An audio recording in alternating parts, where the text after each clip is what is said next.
আসসালামু আলাইকুম, আপনাদের সবাইকে স্বাগত জানাচ্ছি আজকের আলোচনায়। এখন হচ্ছে আমরা যে ইস্যুটা নিয়ে কথা বলবো সেটি হচ্ছে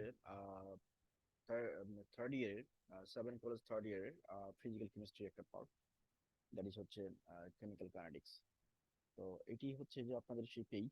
আমরা যদি পেজে যাই, তো পেজে গেলে আপনি দেখতে পাচ্ছেন যে এখানে 9 নম্বর লেকচারের পরে আমাদের এটি হচ্ছে লেকচার 10, তৃতীয় ক্রম প্রতিক্রিয়া গতিপাদ্য।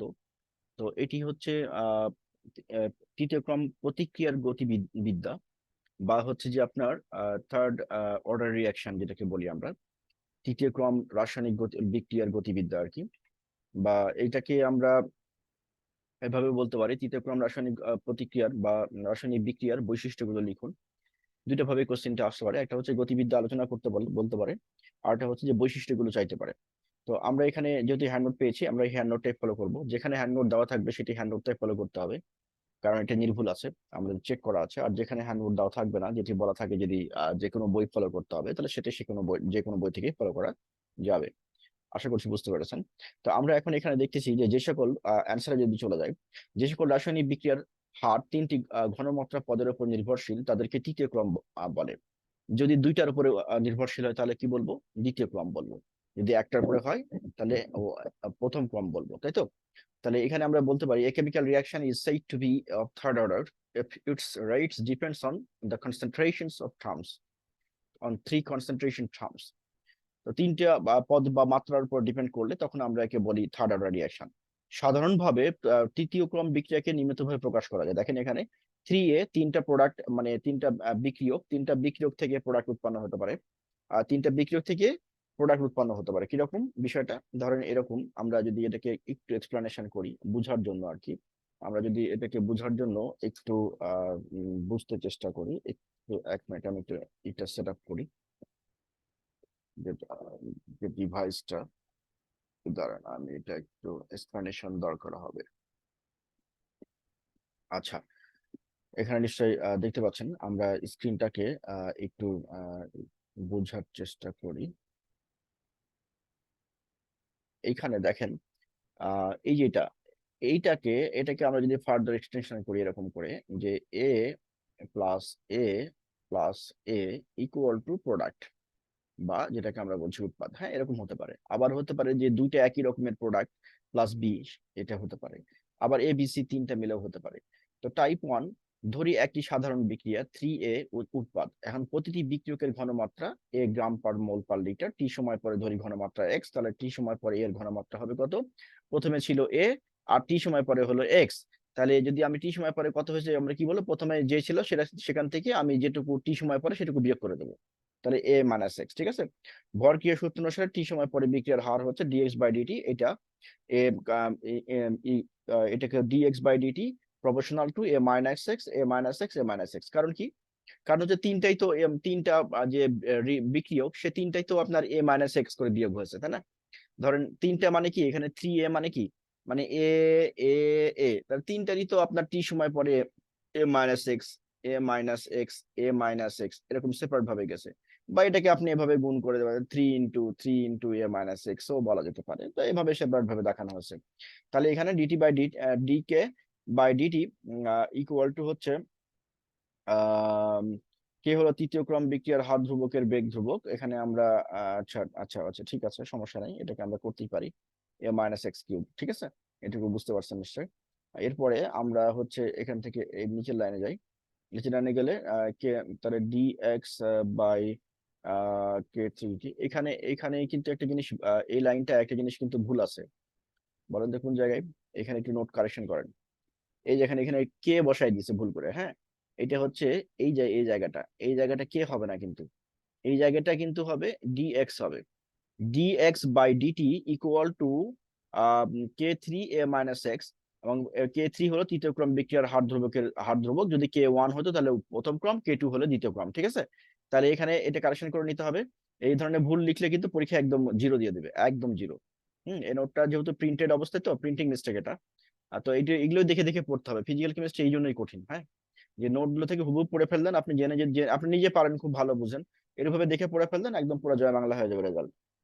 তো নিজের রেজাল্ট আমরা জয় বাংলা করতে চাই না, এবং এগুলো থার্ড ইয়ারের অনেকগুলো সাবজেক্ট আছে যেখানে এই সমস্যাগুলো রয়েছে।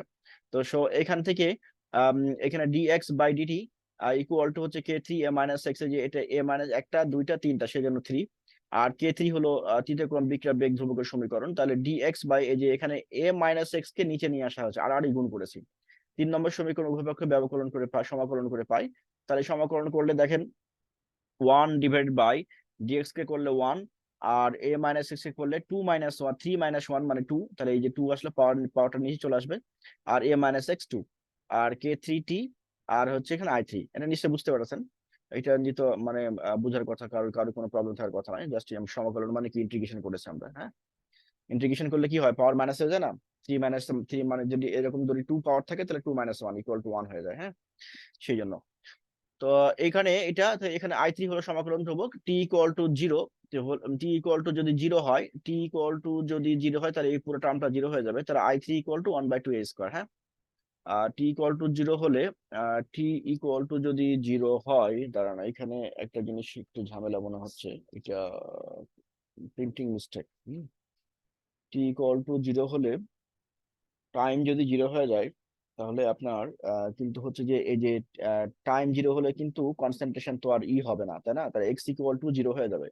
এক্স ইকুয়াল টু জিরো হলে আপনার এখানে শুধু একটা জিনিস মনে রাখেন, এখানে এই জিনিসটা টি ইকুয়াল টু জিরো হলে এখানে লিখবেন, যেখানে বোঝা যাচ্ছে না, এই যে এখানে কি আছে বোঝা যাচ্ছে না, তাই না। তাহলে টি ইকুয়াল টু জিরো হলে, টি ইকুয়াল টু যদি জিরো হয় তাহলে এই টার্মটা জিরো হয়ে যাচ্ছে। টি ইকুয়াল টু জিরো হলে, আর এটা তো কনস্ট্যান্ট, এখানে তো কনস্ট্যান্ট তো ধ্রুবক, তাহলে টি ইকুয়াল টু জিরো হলে এটা নাই এটা নাই, জিরো হয়ে গেল। এখানে যে ঝামেলাটা থাকলো আপনার টি ইকুয়াল টু জিরো, টি সময় পরে কনসেন্ট্রেশন ছিল এক্স, তার মানে এক্সও জিরো হয়ে যাবে, তাহলে থাকবে কি, তাহলে 1/2a² ইকুয়াল টু হচ্ছে i3 থাকবে। তাহলে i3 সমান কি লিখতে পারি আমরা, i3 সমান হচ্ছে 2a², তাই না। তাহলে হচ্ছে আহ আমরা এখানে উল্টায় নিতে পারি, উল্টায় নিলে পরে আমাদের এটা i3 সমান চলে আসে হলো, i3 সমান চলে আসে হচ্ছে 1/2a², ঠিক আছে, 1/2 স্কোয়ার। আচ্ছা, তাহলে এটি গেল, এটি হচ্ছে আমাদের সেই কাঙ্ক্ষিত সমীকরণ, যে i3 আমরা কনস্ট্যান্টের মানটা পেয়ে গেলাম। আচ্ছা, এখন কনস্ট্যান্টের মানগুলো পেয়ে গেলাম, এরপরে আমরা যাচ্ছি যে আচ্ছা, তাহলে এখানে একটু কারেকশন করে নেবেন নিশ্চয়ই। 4 নম্বর সমীকরণে মান বসাচ্ছি আমরা, হ্যাঁ। 4 নম্বর সমীকরণ মানে এই যে এটা, এই যে এটা, এটাতে মান বসাবো, তাহলে 1/2a²। আচ্ছা, আর হচ্ছে এখানে x² নাই, আর কে T three, 3k3t 1/2a², 1/2a² মান বসাই দিলাম। তাহলে কে3 ইকুয়াল টু হচ্ছে এখানে এখানে কি আসলো এটা, আপনি কিসের মান বসাচ্ছেন, i3 সমাকলন ধ্রুবক করলে। এখন 4 নম্বর সমীকরণে মান বসাবো। 4 নম্বর সমীকরণে আমার হচ্ছে 1/2a² ইকুয়াল টু 1 - x²। এখানে এখানে দেখেন এই যে লাইনটা, এই লাইনটা একটা ঝামেলা আছে, এখানে 1 - xটা ছুটে গেছে, তাহলে এখানে এই লাইনটা একটু কারেকশন হবে। এই লাইনটা আমি পুরোটা লিখে দিচ্ছি, 1/2 2a - x, হ্যাঁ, a - x² ইকুয়াল টু কে3 টি প্লাস 1/2a², ঠিক আছে। এইটুকু কারেকশন করে নেন, তাহলে এখান থেকে কে3 মান পেয়ে যাবেন। এটা তৃতীয়ক্রম বিক্রিয়া হার্ডভোগের সমীকরণ, এটা আপনাকে বের করতে বলেছে, ঠিক আছে। কোশ্চেনটা ছিল এইটা।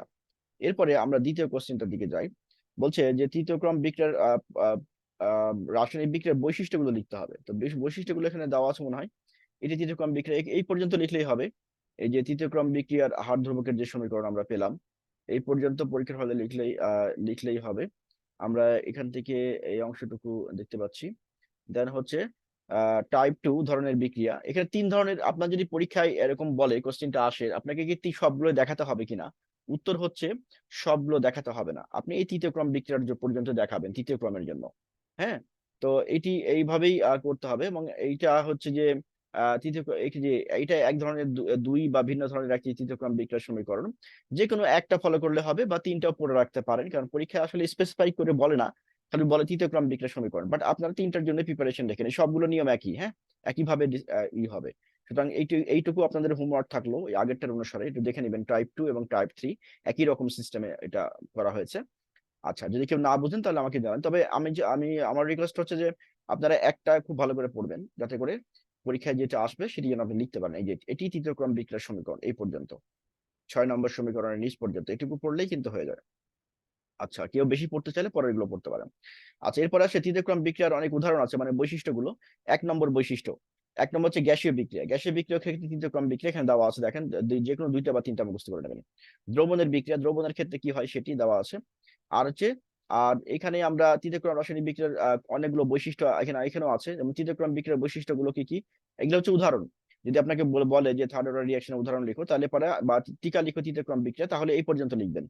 এই যে তৃতীয় ক্রম বিক্রিয়ার সমীকরণ, হাত ধ্রুবকের সমীকরণ এই পর্যন্ত লিখলেন। তারপরে এখানে এসে দুটো এক্সাম্পল দিবেন, তাহলে টিকা লেখা হয়ে যাবে। এরপর দ্বিতীয় ক্রম বিক্রিয়ার বৈশিষ্ট্য, প্রথম যে বৈশিষ্ট্য আছে, সকল তৃতীয় ক্রম বিক্রিয়া তাদের হার ধ্রুবকের সমীকরণ মেনে চলে, অর্থাৎ রেট অফ রিঅ্যাকশন মেনে চলে। তৃতীয় ক্রম বিক্রিয়ার হার ধ্রুবকের একক হলো এইটা। তৃতীয় ক্রম বিক্রিয়ার একটি নির্দিষ্ট অংশ সম্পূর্ণ করতে প্রয়োজনীয় সময় আদি ঘনমাত্রার বর্গের ব্যস্তানুপাতিক, অর্থাৎ টি হাফ ইকুয়াল টু প্রশ্ন 1/স্কয়ার। আদি ঘনমাত্রা মানে প্রাথমিক ঘনমাত্রা যেটা থাকবে তার মানে কনসেন্ট্রেশন কখন হাফ হবে, কনসেন্ট্রেশন হাফ ইকুয়াল টু হচ্ছে প্রপোর্শনাল টু হচ্ছে প্রাথমিক যে ঘনমাত্রা তার বর্গের ব্যস্তানুপাতিক। এই যে এখানে দেওয়া আছে, হ্যাঁ, এখানে একটা প্রমাণও দেওয়া আছে, আপনারা চাইলে প্রমাণটাও অ্যাড করে নিতে পারেন। এই যে কে ইকুয়াল টু এত, এই সমীকরণটা মুখস্থ রাখতে হবে, k three equal to 1/2 t k x into 2a minus n a square a minus n square, সমীকরণে x equal to 1/2 t equal to 1/টি হাফ বসিয়ে পাই, মান বসালে এই প্রমাণটা হয়ে যাবে। আবার অনেক সময় এরকম চাই, এখান থেকে আরেকটা কোশ্চেন উৎপন্ন হয়, সেটি হলো কি, যে তৃতীয় ক্রম বিক্রিয়া একটি নির্দিষ্ট অংশ সম্পূর্ণ করতে প্রয়োজনীয় সময় আদি ঘনমাত্রার বর্গের ব্যস্তানুপাতিক প্রমাণ করো। তখন কিন্তু এই যে এই অংশটুকু, যদি এই কোশ্চেনটা পরীক্ষায় পড়ে, তখন এই অংশটুকু পুরাটা লিখতে হবে, এইটুকু, শুধু এইটুকু লিখতে হবে।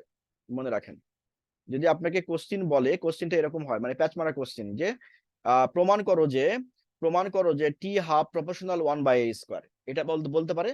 অথবা বলতে পারে প্রমাণ করো যে তৃতীয় ক্রম বিক্রিয়া একটি নির্দিষ্ট অংশ সম্পূর্ণ করতে প্রয়োজনীয় সময় এর আদি ঘনমাত্রার বর্গের ব্যস্তানুপাতিক, তাহলে শুধু এই 3 নম্বর পয়েন্ট লিখতে হবে।